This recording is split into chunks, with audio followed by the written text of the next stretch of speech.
Саламатсыздар ма? Қарағанды облысы білім басқармасының Балқаш қаласы білім бөлімінің Сәкен Сейфуллин атындағы 7-ші мектеп гимназиясы химия пәні мұғалімі Сатбекова Батима Даниярқызы. Оқушылар, жаңа сабағымызды бастамас бұрын сіздерге бүгінгі сабаққа арналған бағалау парақшалары таратылған болатын. Сол параққа бүгінгі іс-әрекеттеріңізді бағалап отырсаңыздар, сабақ соңында кері байланыс жасап, маған жүктеп жібересіздер. Енді өткен тақырыпты еске түсіру мақсатында назарларыңызға Genially платформасы арқылы тапсырманы ауызша орындап көрейік. Жақсы, бірінші сұрақ тат басу реакциясы. Осы реакциялардың ішіндегі қайсысы тат басу реакциясына жатады? Дұрыс айтасыздар. Феррум қосылған H2O қосу O2 тең нәтижесінде феррум OH3. Жақсы. Келесі сұрағымыз фотосинтез құбылысы. Мына реакция фотосинтез құбылысына жата ма, балалар? Дұрыс айтасыздар, яғни жатпайды. Тексеріп көрейік. Келесі сұрағымыз табиғатта найзағай ойнағанда жүретін химиялық құбылыс. Бұл қандай реакция барысында жүреді? Дұрыс айтасыздар, N2 қосылған O2 нәтижесінде 2NO. Жақсы. Келесі сұрағымыз шіру баяу тотығу үдерісі. Шіру баяу тотығу үдерісіне жата ма, балалар? Жатады, яғни дұрыс. Келесі соңғы сұрағымыз тыныс алу реакциясы. Мына реакциялардың ішіндегі қайсысы тыныс алу реакциясына жатады? Глюкоза қосылған оттек, нәтижесінде көмірқышқыл газы қосу су. Дұрыс айтасыздар. Өте дұрыс жауап бергендеріңіз бағалау парақшаларына 1 балдан қосып отырыңыздар. Келесі химиялық реакция типтерін еске түсірсек, яғни ол үшін WordWall.net платформасы арқылы сәйкестендіру тапсырмасын орындайық. Жақсы.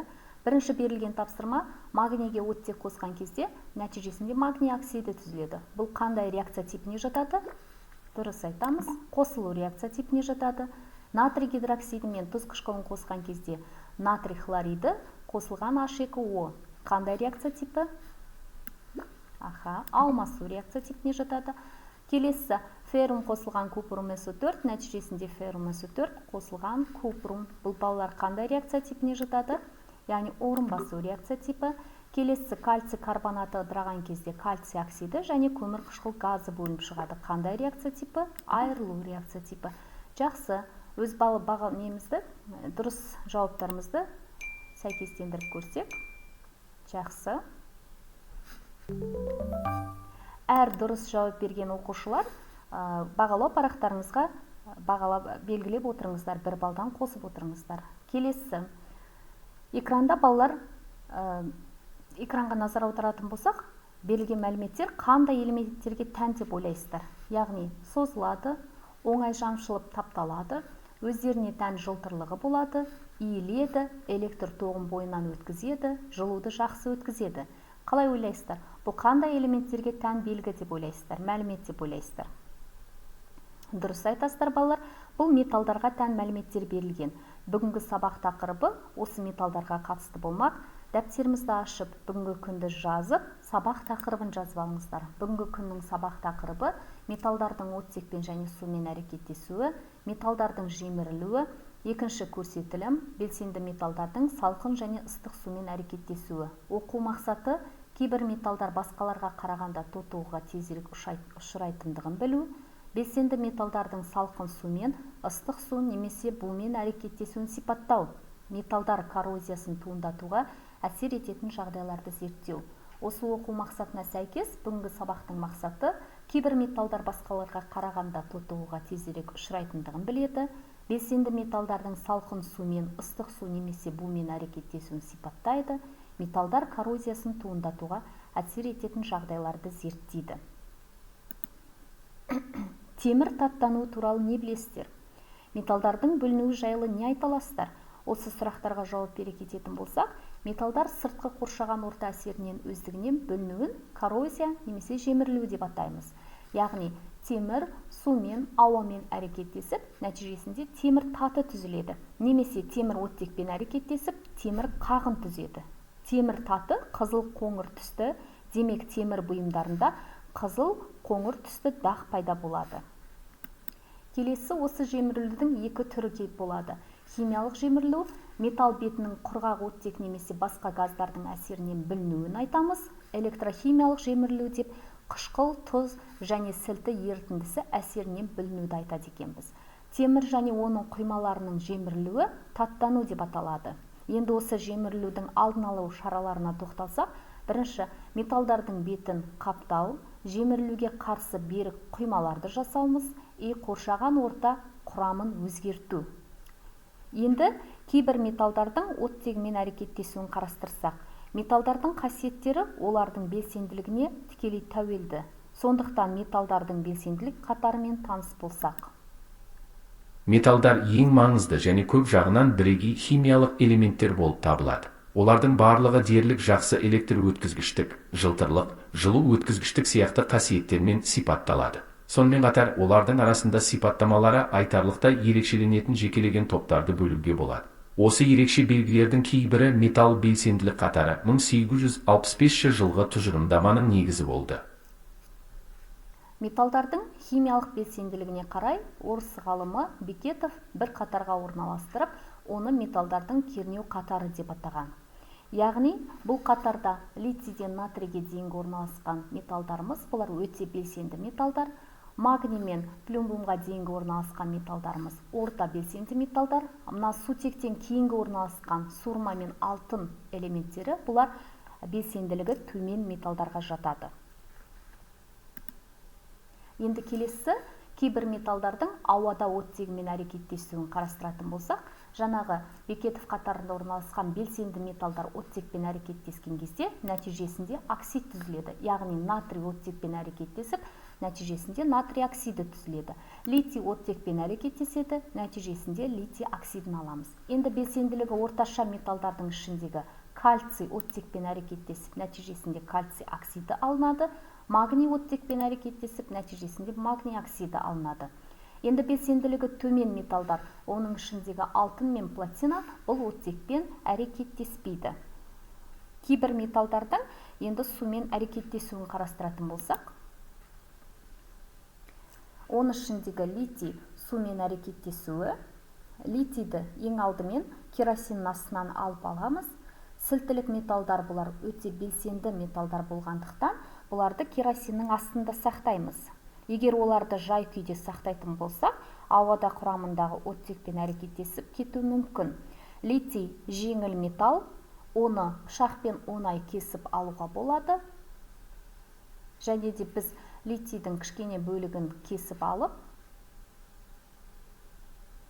суға салатын болсақ, ол суға тастаған кезде суда ери бастайды. Нәтижесінде балалар литий гидроксиді, яғни сілті ерітіндісі түзіледі.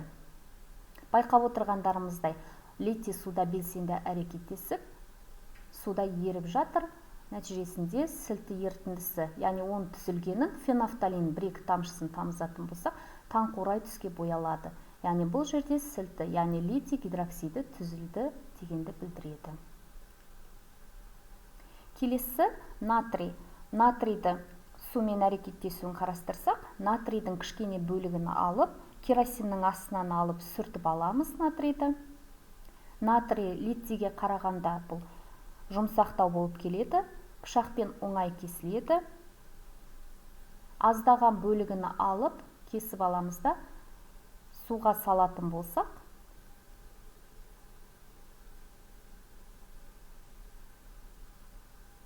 суға салған кезде натрий формасын дөңгелек пішінде болады да, сумен шабытты реакцияласады.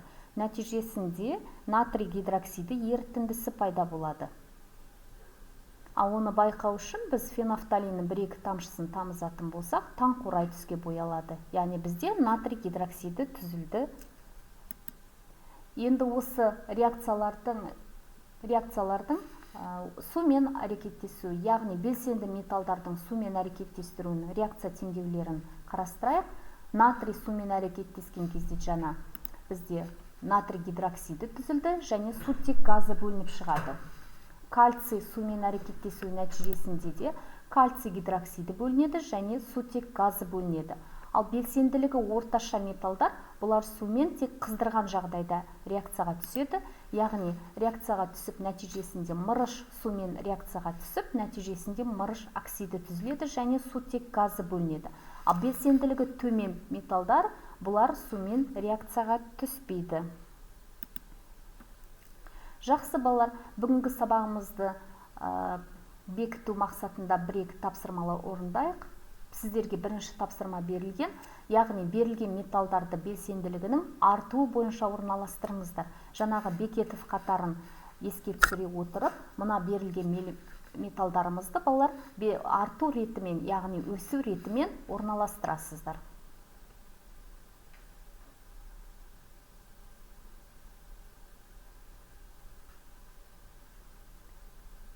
Жақсы балалар, енді дұрыс жауабымен сәйкестендіретін болсақ, өздеріңіздің дұрыс жауаптарыңызды бағалау парақтарыңызға дұрыс болса дұрыс деп, қате болса минус деп 1 балдан қойып отырыңыздар. Жақсы, келесі тапсырма берілген элементтердің оттекпен және сумен реакциясы теңдеулерін жүргізіп, бос орынды толықтырыңыздар. Яғни сіздерге аздаған уақыт беріледі, яғни мына тұрған жерге тиісті қосылыстарды, не болмаса элементтерді қойып, реакцияны толығымен жазамыз. Реакция теңдеуін теңестіруді ұмытпаймыз балалар. Дәптерімізге жазып орындап отырайық.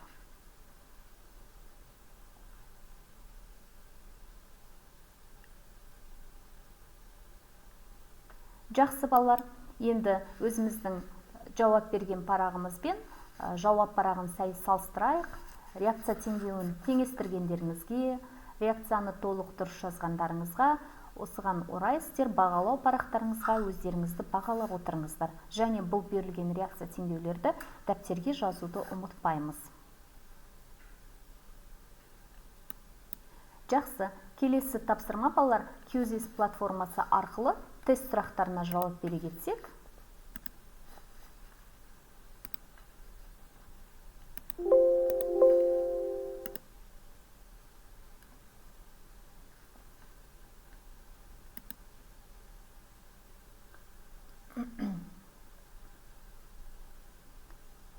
Жақсы, бірінші тапсырмамыз электр өткізгіштерде қолданылады. Қандай элемент электр өткізгіште қолданылады? Жақсы, келесі тапсырмамыз металдардың сыртқы қоршаған орта әсерінен өздігінен бүлінуді қалай атаймыз? Коррозия деп атаймыз. Дұрыс айтасыздар. Келесі тапсырма темір татының түсі. Қандай болады темір таты? Түсі қоңыр қызыл түсті болады. Дұрыс айтасыздар. Келесі тапсырма оксидтік беттік қабат түзілетін элемент.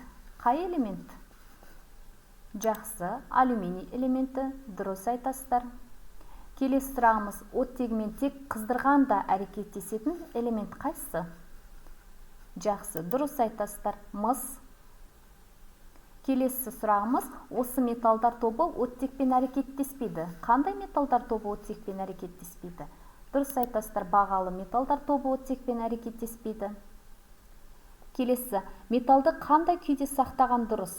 Яғни металды біз таза күйінде сақтағанымыз дұрыс. Дұрыс айтасыздар. Келесі сұрағымыз көбінесе металдарды келесі металдармен қаптайды. Қандай металдар қатармен қаптайды? Мырыш, никель, хром. Дұрыс айтасыздар балалар. Келесі, қандай металдар сумен әрекеттеспейді?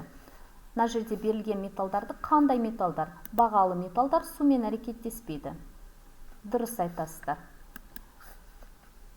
Жақсы балалар, әр дұрыс жауап берген оқушылар бағалау парақтарыңызға өздеріңізге баға қойып 1 балдан қойып өтіңіздер.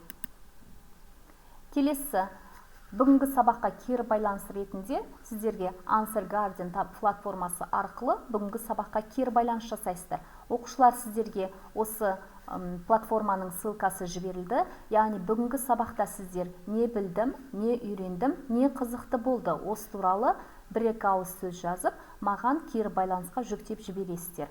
Бүгінгі сабақтың оқу тапсырмасы оқулықтарыңызда 11-ші тақырыпты оқып келесіздер, В-ден кейін тапсырмасын жазбаша орындап келесіздер. Жақсы, назарларыңызға рахмет, сау болыңыздар.